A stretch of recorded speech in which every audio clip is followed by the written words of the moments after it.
इस ज्ञान को धारण करने के लिए, नॉलेज को धारण करने के लिए कम से कम 3 बातों में पवित्रता तो चाहिए, है ना। बाबा कहते एक तो कान पवित्र होने चाहिए, फिर मन में उल्टे सुल्टे संकल्प ना हो और बुद्धि में भी भटकन ना हो, और जो मूल फाउंडेशन के रूप में पवित्रता की धारणाएं हैं वो तो होनी ही चाहिए, तभी जाकर ये नॉलेज बुद्धि में धारण होती है। मैं आज ऐसे ही विचार कर रही थी कि देखो आजकल दुनिया में आत्माओं का ये हाल हो गया है सुन सुनकर कि आजकल YouTube पर एक 2x या 1.5x का मल्टीप्लायर आता है ना। तो जब मैंने मेजॉरिटी यूथ को देखा है कि कोई इंटरव्यू सुनते हैं, कोई प्रोग्राम देखते हैं, तो उसकी स्पीड को बढ़ा देते हैं, है ना। तो मानो एक स्पीड पे वो इंटरव्यू चल रहा है या प्रोग्राम चल रहा है, तो उसकी स्पीड को बढ़ाकर सुनते हैं। आई थिंक 100% ही यूथ आजकल ये काम करते हैं, सभी करते हैं। तो जब उसकी स्पीड को बढ़ा देते हैं तो फटाफट वो सारी इन्फॉर्मेशन जैसे अंदर चली जाती है। आजकल क्या है, सब फास्ट प्रोसेसिंग कंप्यूटर बन गए हैं ना, तो वो सारी खाली इन्फॉर्मेशन लेने की बात है। तो रस लेना, अनुभव करना वो नहीं आता, बहुत फास्ट इन्फॉर्मेशन लेने की आदत हो गई है। मुझे याद है एक भाई आता था तो मुझे कहता था कि मुझे कमेंट्री भी कराते हो ना तो ऐसे रुक रुक के नहीं कराना, फास्ट फास्ट कराना, है ना। ऐसे एक सेंटेंस पूरा हो, दूसरा बोलना, तीसरा बोलना, ऐसे फास्ट फास्ट कराना, क्योंकि जैसे ही थोड़ी स्लो हो जाती है मेरा ब्रेन और उसे कैप्चर नहीं करता।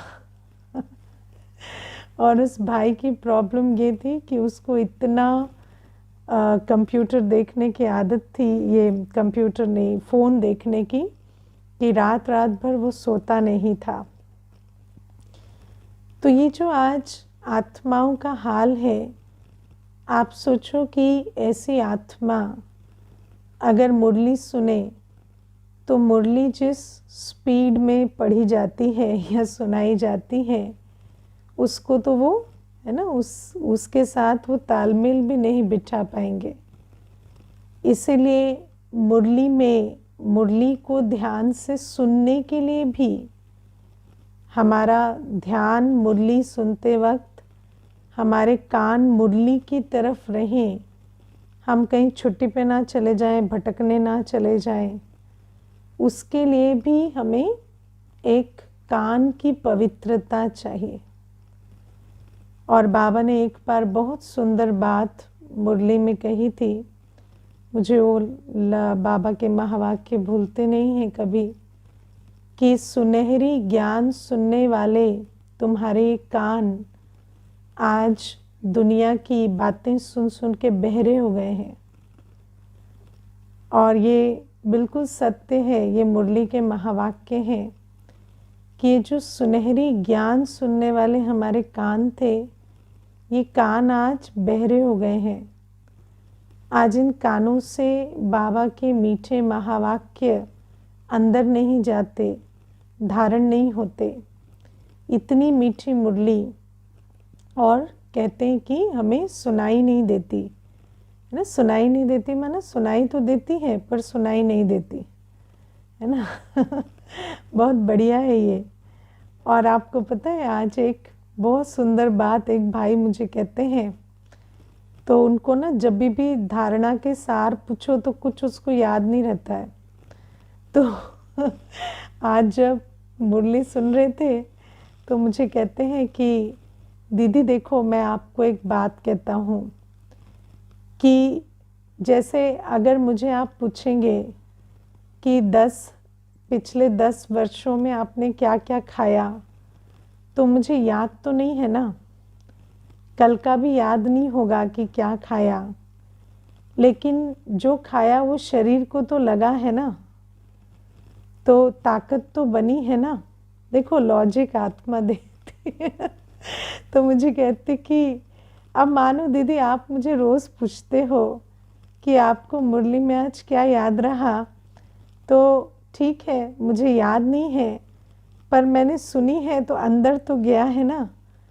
तो मैंने कहा कि खाने के लिए भी तो मुंह खोलना पड़ता है ना, अगर ऐसे खाएंगे यहाँ से बह जाएगा तो शरीर में थोड़ी जाएगा, है ना। तो आज क्या है, अब आप कह रहे हो कि उस समय तो खाया है ना, तो उस समय भी खाया नहीं, वही तो बात है ना, कि बाहर ही गिर गया, बाहर ही रह गया, क्योंकि अंदर तो गया ही नहीं।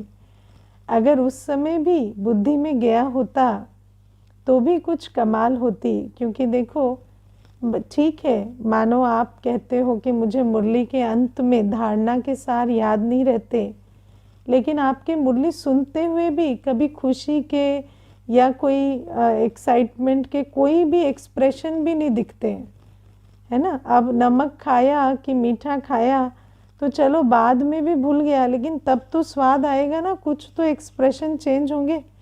लेकिन आप तो सारी मुरली में इधर उधर देखते रहते हो।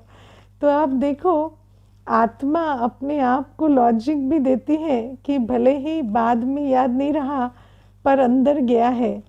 अंदर जाने के लिए भी तो बुद्धि खुली होनी चाहिए ना, बुद्धि का कान के साथ संबंध होना चाहिए। तो हमारी बुद्धि जो है, जैसे ही ये जो कान है, ये कानों की भी पवित्रता कितनी इम्पोर्टेंट है, क्योंकि इन कानों को यदि बहुत व्यर्थ विस्तार और जो कलयुगी बातें हैं वो सुनने का संस्कार है, तो जैसे ही कानों में सुनहरी ज्ञान जाता है ना, बुद्धि तो चली जाती है घूमने, बुद्धि कान के पास और रहती नहीं है, है ना। तो कानों से और धारणा नहीं होती है। इसीलिए तो 3 पेज की मुरली सुनने के बाद पूछो कि धारणा के सार क्या है, तो कुछ भी याद नहीं रहता। मैं तो कईयों को देखती हूँ, अभी जैसे YouTube पे कमेंट्स पोस्ट करो कहते हैं ना, तो क्या करते हैं, वो जो धारणा के सार है ना उसी को लेके as it is copy paste कर देते हैं। जो मुरली में धारणा के सार आते हैं उसी को लेके कॉपी पेस्ट कर देते हैं कि शायद दीदी को पढ़ने में नहीं आया होगा मुरली में, तो हम बता देते हैं धारणा के सार क्या है। लेकिन वो जो बोला गया है कि आप धारणा के सार लिखो, तो ये थोड़ी बोला गया है कि वो 2 पॉइंट लेके कॉपी पेस्ट कर दो। जो आपको मुरली में धारण हुआ वो मुरली सुनने के बाद लिखो ना, लेकिन वो उस प्रकार से भी करते हैं तो क्या है कि 2 पॉइंट भी याद नहीं रहती, ये चक्कर है। अभी क्विज़ की भी बात है, जैसे क्विज़ होती है रोज़, तो एक माता मुझे कहती है कि दीदी मेरे क्विज़ में तो 10 में से 10 नंबर आ जाते हैं, लेकिन मैं कल विचार कर रही थी कि अगर ऑप्शन ना दिया जाए और फिल इन द ब्लैंक्स दे दिया जाए तो शायद मैं लिख नहीं पाऊँगी, है ना। क्योंकि ऑप्शन दिया जाता है तो पढ़ के जान जाती हूँ कि अच्छा ये बात तो मुरली में आई थी, लेकिन ऐसे अगर मुझे पूछा जाए कि इस प्रश्न में बाबा ने क्या कहा था, तो शायद वो लाइन मुझे याद नहीं होगी। तो आप विचार करो कि इसका मतलब क्विज़ में भी जो 10 में से 10 लाते हैं, तो अपने आप को चेक करें। पहले प्रश्न पढ़ा, 10 मिनट का टाइम होता है, कोई छोटा तो होता नहीं, तो प्रश्न पढ़ के पहले स्मृति में लाने की कोशिश करो कि बाबा ने आज इस विषय में क्या कहा था। फिर भले ही ऑप्शन देख के उसको आपने टिक किया, क्योंकि फॉर्मेट ऐसा है जूम में, हम वो फिल इन द ब्लैंक्स डाल नहीं सकते, है ना। नहीं तो वो भी ज़रूर करते, या फिर किसी को टाइपिंग में भी हिंदी में बहुत प्रॉब्लम होगी, तो वो भी बात है। तो ये जो सारी बातें हैं, तो कानों से सुनाई भी हमें नहीं देता है। और मैंने आपको बताया ना, कानों को जिस प्रकार की सुनने की आदत होती है वो उसी रस को अनुभव कर पाते हैं। आज हमारे कान दुनिया की, पुरानी दुनिया की व्यर्थ विस्तार की बातों को सुन सुनकर बहरे हो गए हैं। तो अभी उस कानों का थोड़ा ट्रीटमेंट करना पड़ेगा। वो भी बाबा ने आज कहा कि सुनते सुनते ही होगा, है ना। पुरुषार्थ करते करते ही धीरे धीरे वो स्टेज बनेगी जहाँ धारणा होने लगेगी। तो ऐसा भी नहीं है कि अब आज समझ में नहीं आ रहा तो कल भी नहीं आएगा, नहीं। आज नहीं हो रही धारणा तो भी वो नॉलेज धारण करने की विधि यही है कि रोज़ पुरुषार्थ करते करते कल वो स्टेज बनेगी कि धारणा होगी। फिर बाबा ने कहा मन में उल्टे सुलटे संकल्प। अब आप देखो कि मन में अगर उल्टे सुलटे संकल्प चल रहे होते हैं तो वो संकल्पों का जो फोर्स होता है वो हमारी इतना बिजी होता है हमारा मन कि मुरली सुनते हुए भी उसको रिसीव नहीं कर पाता। इसीलिए उल्टे सुलटे संकल्पों के वेग से या उसके बहाव से मन को फ्री करना पड़ेगा। और उल्टे सुलटे संकल्प जो है ये एक संस्कार के रूप में चलते हैं, तो उन संस्कारों से फ्री होना पड़ेगा जिसके आधार से उल्टे सुलटे संकल्प चलते हैं। और बुद्धि को भी भटकने की जो आदत है ना, उस बुद्धि को बार बार ठिकाने पे लगाना पड़ेगा, बार बार बाबा के पास बिठाना पड़ेगा, तब जाके वो बुद्धि क्लास में बैठेगी। वरना क्या होता है कि 4 लाइन मुरली की चल गई और आजकल तो क्या यूट्यूब पे आगे पीछे करके सुन लेते हैं, लेकिन वैसे देखा जाए तो मुरली एक बार में सुनने में 4 लाइन गायब हो गई, हम पता ही नहीं, वहीं सामने बैठे हैं लेकिन कहाँ खो गए थे पता ही नहीं। क्योंकि बुद्धि को भटकने की आदत है तो बुद्धि भटक गई है और फिर बाद में होश आता है कि ये पिछले 5 मिनट से तो कुछ सुना नहीं है। तो ये जो सारी बातें हैं, तो जब मुरली बुद्धि में बैठेगी, देखो मनन चिंतन सिमरन वो तो बाद की बात है, मंथन बाद की बात है। पहले तो मुरली सुनाई देगी, बुद्धि में बैठेगी, याद रहेगी, तब तो आगे का काम होगा। जब याद ही नहीं रहेगी, जब हम कहते हैं नॉलेज की धारणा, तो चलो धारणा कर्मों में होगी वो तो नेक्स्ट बात है, लेकिन पहले तो बुद्धि में तो धारण हो। अगर याद ही नहीं रहती तो होगा क्या। कई बार ऐसे बातों बातों में कभी बाद में किसी को कहती हूँ ना कि आज जैसे ये क्लास में बात समझा रहे थे तो कहते हैं आज ये क्लास में कब समझाया था दीदी, मैंने तो मिस कर दिया। अरे तो सुनो, सुनाई भी नहीं देगा तो आगे कर्मों में कैसे आएगा, है ना। तो ये जो एबिलिटी टू लिसन या जो अंदर धारण करने की ज्ञान को ताकत है, वो ताकत के लिए भी हमें पुरुषार्थ करना पड़ेगा। तो बाबा कहते हैं ये भी, जैसे आजकल तो सब कहते हैं ना हमें योगी बनना है, योगी तो छोड़ो, हमें अभी सुनना बैठना उठना भी नहीं आता, है ना। जब हम 1 घंटे की क्लास सुन के याद तक नहीं रहता तो हम याद में कैसे रहेंगे, है ना। अभी तो हम जो सुन रहे हैं वो याद नहीं रहता, तो जो दिखाई नहीं दे रहा, सुनाई नहीं दे रहा, उसको कैसे याद करेंगे, है ना। तो ये पहले ये जो पैराडॉक्सेस हैं कि हमें सुनाई नहीं देता, दिखाई नहीं देता, और हम कहते हैं हम योगी बनेंगे, तो कैसे बनेंगे। पहले तो इंद्रियों को साधे ना कि जो कान से सुनना चाह रहे हैं वो सुन सके। तो ये बातें आज बाबा हमें समझाते हैं। फिर बाबा आज हमें कहते हैं सारी अशांति का कारण 5 विकार हैं, है ना। और मुरली के एंड में बाबा श्रीमत और विकारी मत में भी अंतर बताते हैं। अब आप देखो विकार है 5, काम क्रोध लोभ मोह अहंकार, जिसको आज बाबा ने कहा अहंकार पहले है ना। तो अहंकार काम क्रोध लोभ मोह है, अहंकार लास्ट नहीं है।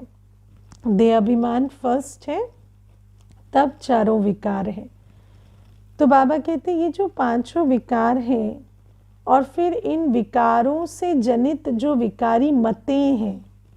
अब विकार तो 5 है लेकिन विकारी मतों को पहचानते हैं, है ना। विकारी मतें जो हैं उन कारण से हम अशांति में पड़ते हैं, अशांति का अनुभव होता है। इन विकारों के आधार से जो दुनिया में, पुरानी दुनिया में मतें बनी हुई हैं, वो मतें हमें अशांत करती है ना। जैसे छोटी सी बात है कि विकारी मत है कि आज की विकारी मत क्या है पता है? आज की विकारी मत है, अगर आप स्कूल में 5th स्टैंडर्ड में, या पता नहीं और भी खिसक गया होगा नीचे, पता नहीं, 5th स्टैंडर्ड में है तो आपका एक गर्लफ्रेंड या बॉयफ्रेंड होना चाहिए, है ना। तो स्कूल में स्कूल में होना चाहिए। ये भी आज एक विकारी मत चल रही है। तो विचार करो कि ये जो काम विकार से जनित ऐसी ऐसी मतें हैं, और मैं आपको बताऊं स्कूल के बच्चों में इस बात को लेकर इतनी होड़ होती है कि किसकी गर्लफ्रेंड है या किसका बॉयफ्रेंड है या नहीं है ना। देखो, हम ज्ञान तो बहुत ऊंचा सुनते हैं, लेकिन जब हम समाज को देखते हैं तो बहुत निम्न स्तर पर चीज़ें चल रही हैं। घर परिवार में भी जो बच्चे हैं आप देखेंगे वो इन्हीं चीज़ों से जूझ रहे हैं, इन विकारी मतों से। मैं आपको एक बात इसमें बताती हूँ। एक कुमार था, कुमार माना ऐसे ज्ञान में नहीं, उसकी कोई पेरेंट ज्ञान में आते थे। तो वो जो बच्चा है, भाई है, उसने क्या किया, उसने कुछ किया और साइबर क्राइम तक बात आ गई। तो जब साइबर क्राइम की बात आने लगी और माता पिता को भनक पड़ी कि ऐसा कुछ होने वाला है, तो उन्होंने पता किया। तो अब इसने क्या किया था, एक फेक ईमेल आईडी बनाकर और एक क्लासमेट को अपनी बहुत धमकी भरी और डराने वाली और तंग करने वाली ईमेल्स लिखे थे बहुत सारे। तो अब वो बात, वो कन्या को तो पता नहीं कि ये मेरे क्लासमेट ने किया है। तो वो बात उसने अपने माता पिता को बताई, उन्होंने रिपोर्ट कर दी और ऐसे ऐसे कुछ केस हुआ। तो फिर वो जो बच्चा था उसको माता पिता लेकर यहाँ सेंटर पर आए। तो मैंने उससे पूछा कि आप मुझे साफ साफ बताओ क्या हुआ। तो वो मुझे कहता है, मैंने ये जो मेरी क्लासमेट है इसको प्रपोज किया था और इसने मुझे रिजेक्ट कर दिया था, और मैंने 4 फ्रेंड्स के सामने प्रपोज किया था। तो वो चारों मेरा मजाक उड़ाने लगे। तो मुझे बहुत गुस्सा आया, तो मैंने एक ईमेल आईडी बनाई और इसको तंग करना शुरू किया क्रोध में। आप विचार करो, आज ये जो इसका सबका बीज क्या है, ये जो विकारी मतें बुद्धि में बैठी हैं। और ये मतें कोई किसी को टेक्स्ट बुक में नहीं पढ़ाता, चलते फिरते क्लास में रहते ये बातें बुद्धि में बैठ जाती हैं कि इस आयु में ऐसा एक संबंध होना चाहिए। एक बार मेरे पास एक भाई आया था जिसकी शरीर की आयु अराउंड 30-32 की थी। तो मुझे कहता, मेरे साथ कोई प्रॉब्लम है। तो मैंने कहा, क्या प्रॉब्लम है? तो मुझे कहता, मैं आज तक मेरा कोई रिलेशनशिप नहीं बना है ना, मैं किसी रिलेशनशिप में नहीं रहा हूँ। तो मैंने कहा, तो क्या हो गया? तो कहते, नहीं तो इसमें एबनॉर्मल है ना, मेरे अंदर कुछ एबनॉर्मल है, इसीलिए तो आज तक मुझे ऐसा कोई अटैचमेंट या अट्रैक्शन नहीं हुआ और मैं किसी रिलेशनशिप में नहीं गया। तो मैं अभी साइकाइट्रिस्ट को भी दिखा रहा हूँ, अपना इलाज करा रहा हूँ। तो मैंने उसको कहा, आपको अपने ब्रेन का नहीं, अपनी मानसिकता का इलाज करना है। ये मानसिकता हमें कितना बीमार कर रही है। तो आप सोचो कि ऐसी ऐसी काम से जुड़ी विकारी मतें, और विकारी मतों का तो आपको मुझसे भी ज़्यादा ज्ञान है, तो क्या सुनाऊंगी, है ना, आप दुनिया के ज़्यादा अनुभवी हैं। तो कैसी कैसी विकारी मतें हैं जिनके कारण जीवन में अशांति है, और अगर आप देखें तो ये देह अहंकार से जनित फिर नेक्स्ट काम विकार आता है। लेकिन देह अहंकार माना इस आयु में, इस पद पर, इस जेंडर में, इस सोशल स्टेटस में ये तो होना ही चाहिए। इस प्रकार की बातों से हमारा जो ये माथा खराब रहता है और उस कारण से इतनी अशांति आती है। आप देखो, देहाभिमान की मत कहती है कि हमें नंबर 1 में रहना है, लेकिन वास्तविकता ये है कि हमारा किसी से कोई कंपैरिजन है ही नहीं। हम किसी नंबर गेम में आ ही नहीं सकते, सत्यता ये है। लेकिन देहाभिमान की मत कहती है कि आपको हमेशा एक दूसरे से अपने आप को कंपेयर करते करते हमेशा नंबर 1 में रहना है। अब आप सोचो, ये जो अंदर बुद्धि में बैठा हुआ है कि अपनी यूनिकनेस को अप्रिशिएट करने के बजाय आप तुलना करते करते सारे दिन अशांत होते रहें, ये विकारी मत हमें कितना तंग करती है ना। तो बाबा हमें ऐसे 5 विकार को अगर आप विचार करेंगे तो उसकी कितनी मतें हमारे अंदर बैठी है। कई होते हैं जिनको है ना विवाह हो गया लेकिन बच्चे नहीं हैं, तो वो जो विकारी मत है कि बच्चे तो होने ही चाहिए या बच्चों के बिना संसार अधूरा है, ये है वो है, मोह की मत या देहाभिमान की मत जो बैठी है, उस कारण से कितना तो वो शारीरिक कष्ट भोगते हैं और कितने तरह के वो धक्के खाते हैं और कितना भटकते हैं और फिर कितनी अशांति और जीवन में हीन भावना को लेकर चलते हैं आगे। तो विचार करो कितनी सारी विकारी मतें हमारी अशांति का कारण बनती हैं। तो बाबा आज यही बात हमें समझा रहे हैं कि इन 5 विकारों के कारण ही अशांति है। उस दुनिया में सतयुग में भी तो वैरायटी होगी ना, वैरायटी होगी कि नहीं होगी? राजा भी होंगे, प्रजा भी होगी, पुरुष स्त्री अलग अलग आयु होंगे, सब कुछ होंगे, लेकिन ये विकारी मतें नहीं, इसी कारण सब सुख शांति में रहेंगे। और जहाँ ये विकारी मतें हैं तो दुख अशांति है ना। तो ये पहली बात। दूसरी बात बाबा कहते हैं आजकल हर जगह असभ्यता हो गई ना, हर चीज़ में असभ्यता है। असभ्यता और सभ्यता क्या होती है? तो बाबा ने हमें बताया है जहाँ सत्यता होती है वहाँ सभ्यता होती है ना। तो ओरिजिनलिटी जो हमारे को शोभनीय, जो खाना, चलना, बोलना, पहनना, उठना, बैठना होना चाहिए, जो हमारा सतयुगी चाल चलन, खान पान, देखना, सुनना, उठना, बैठना था, वो सारा आज ख़त्म हो गया। आज खाने की भी असभ्यता है, बैठने की भी असभ्यता है, पहनने की भी असभ्यता है, देखने की भी असभ्यता है, बोलने की भी असभ्यता है ना। तो बाबा कहते हर प्रकार की असभ्यता आज हो गई, क्योंकि आत्मा अपनी सत्यता से नीचे आ गई है ना, अपनी जो ओरिजिनल क्वालिटी को खो चुकी है। तो उसी कारण से जहाँ सत्यता खत्म होती है वहाँ सभ्यता भी खत्म हो जाती है। आज मनुष्य का हर अंग जो है शरीर का, चाहे वो जीभ है, चाहे स्किन है, चाहे आँखें हैं, हर एक को आसुरी चीज़ें ज़्यादा पसंद आती है। क्यों? क्योंकि आत्मा ही विकारी हो गई है ना। तो इसलिए हर इंद्रिय की सभ्यता भी खत्म हो गई। आज मनुष्य शांत रहकर, आप देखो ज्ञान में आने के बाद भी कितना समय लगता है ये छोटी सी बात समझने में कि कड़वा ना बोलने से अंदर शांति रहेगी।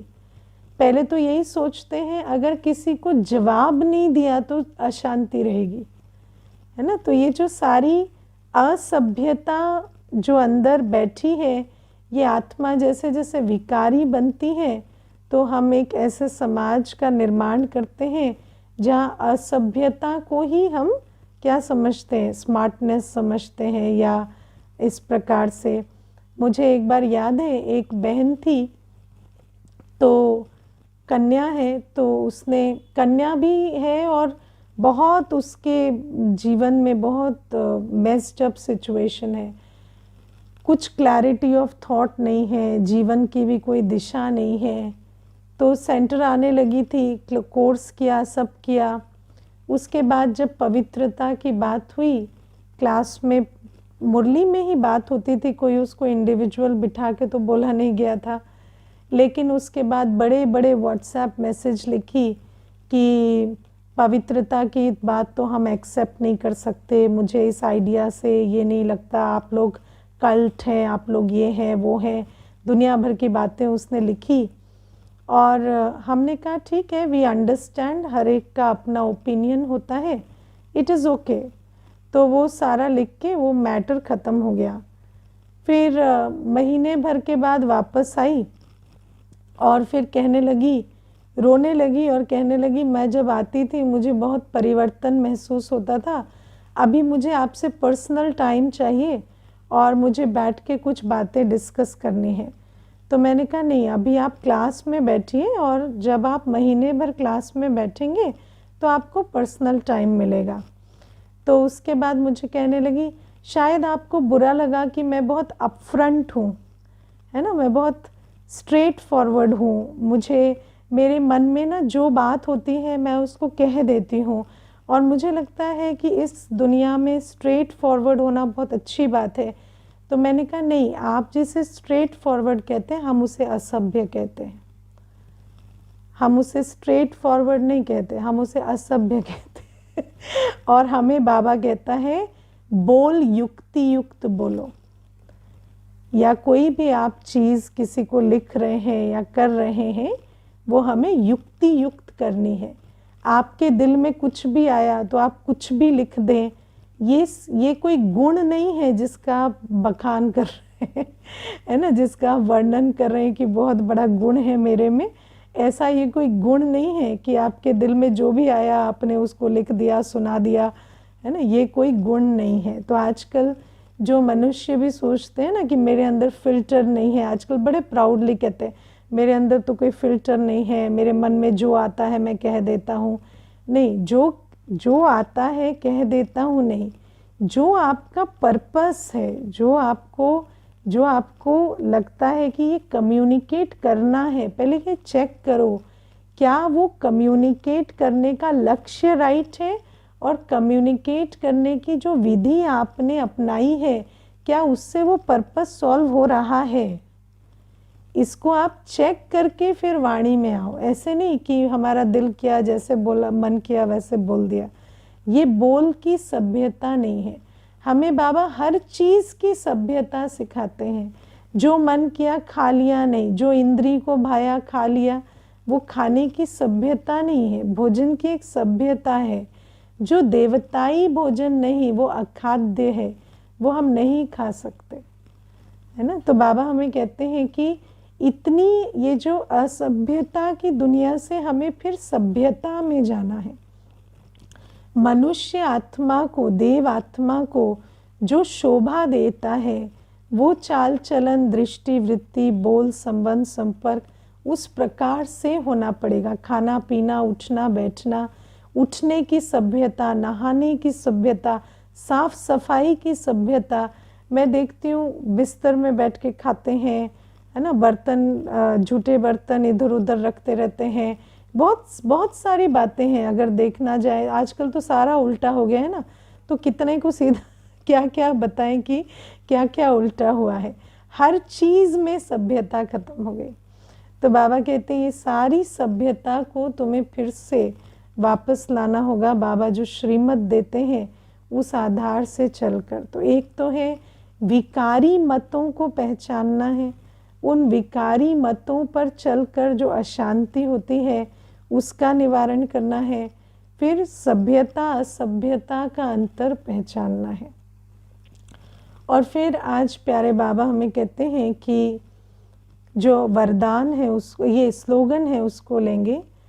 बाबा कहते हैं कि एक तो अपने जो अडोल अवस्था में स्थित रहना है, फिर साक्षी दृष्टा बनकर पाठ बजाना है, तभी हम श्रेष्ठ पाठधारी बनेंगे, है ना। तो पहली बात है अपनी अवस्था अडोल हो। अपनी अवस्था अडोल कब होगी?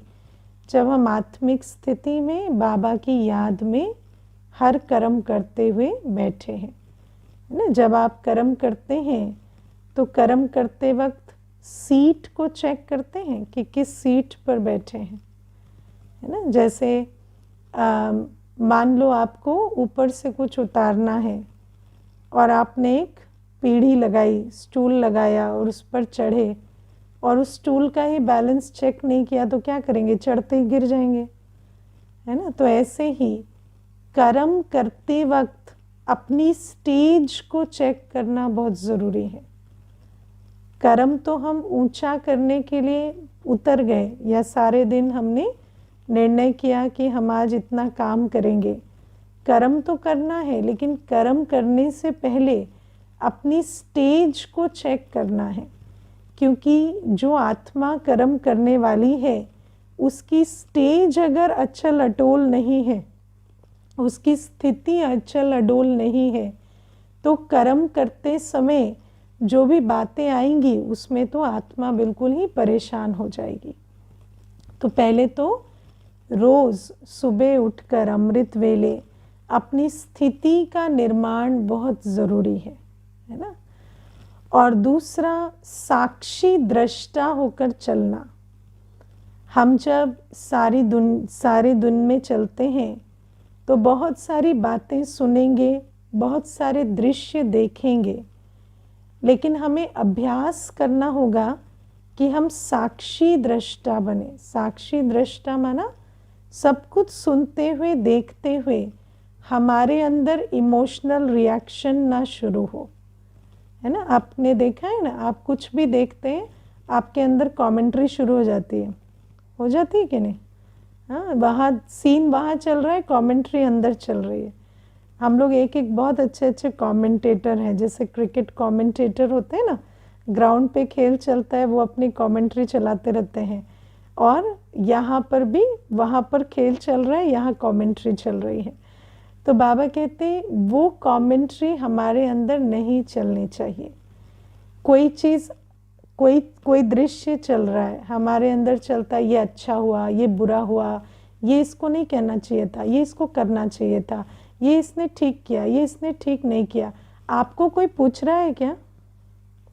आपको किसी ने पूछा है ठीक किया या नहीं किया, या अच्छा किया या बुरा किया? वो तो अपना पार्ट बजा रहे हैं। आप उसमें इतना इमोशनल रिएक्शन क्यों दे रहे हैं?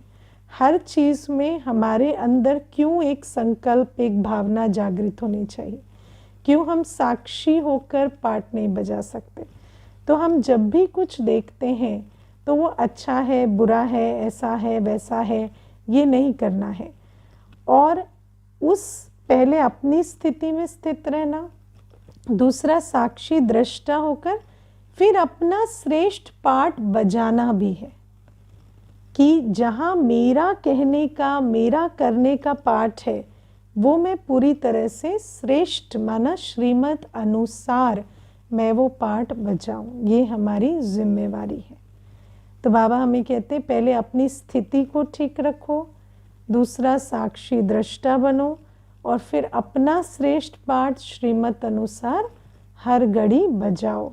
जैसे हम लोग इसमें बहुत अच्छा एक एग्जाम्पल देते हैं कि जब एक कोरियोग्राफी होती, जब एक ग्रुप डांस होता है, तो एक जो डांसर होता है इंडिविजुअल, उसको अपने स्टेप्स ग्रुप में रहते हुए इंडिविजुअली बहुत अच्छे प्ले करने हैं। लेकिन अगर उसको दूसरे के स्टेप देखने की आदत होगी तो जहाँ वो गलती करेगा वहाँ इसके भी स्टेप गलत होने लगेंगे। तो ऐसे ही पार्ट बजाते समय आपको अपना कर्म करना भी आना चाहिए और दूसरे को कर्म करते देखकर साक्षी होना भी आना चाहिए, कि कोई कुछ भी कह रहा है, कुछ भी कर रहा है, उसमें मेरे अंदर इमोशनल रिएक्शन या कमेंट्री ना चले, है ना।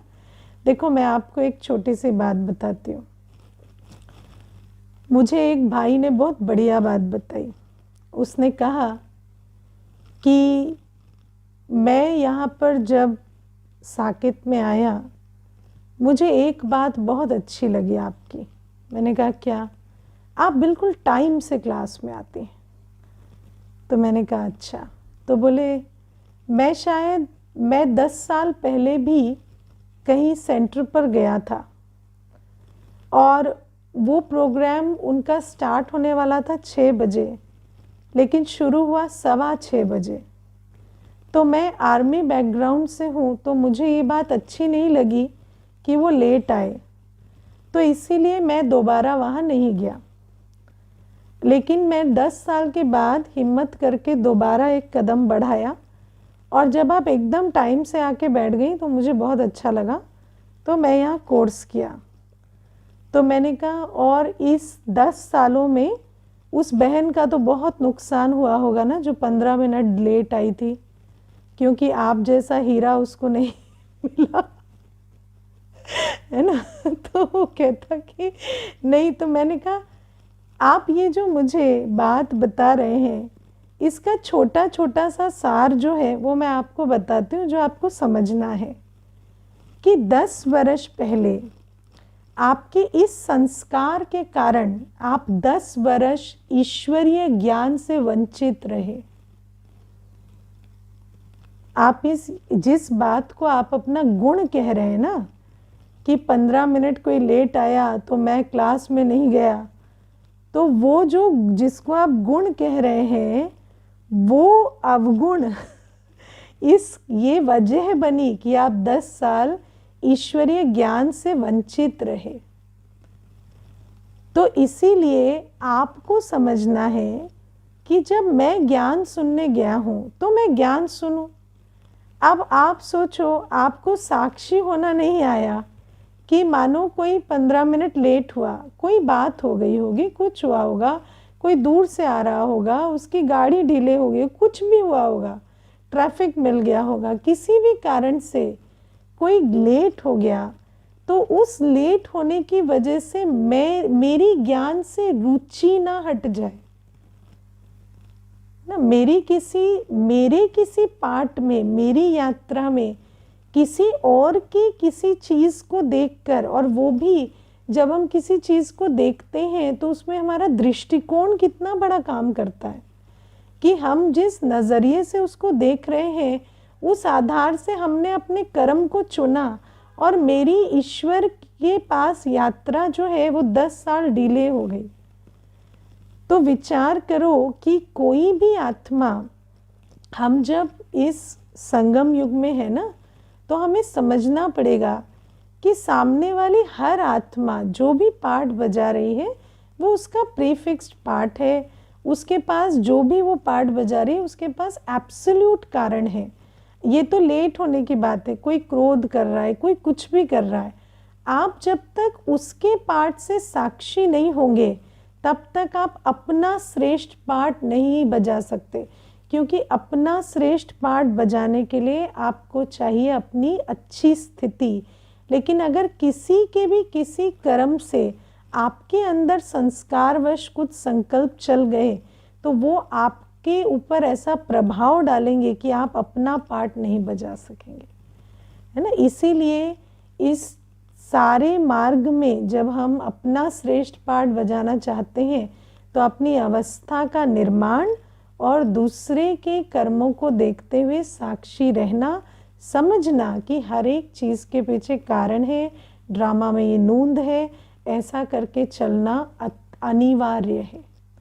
ओके, ओम शांति।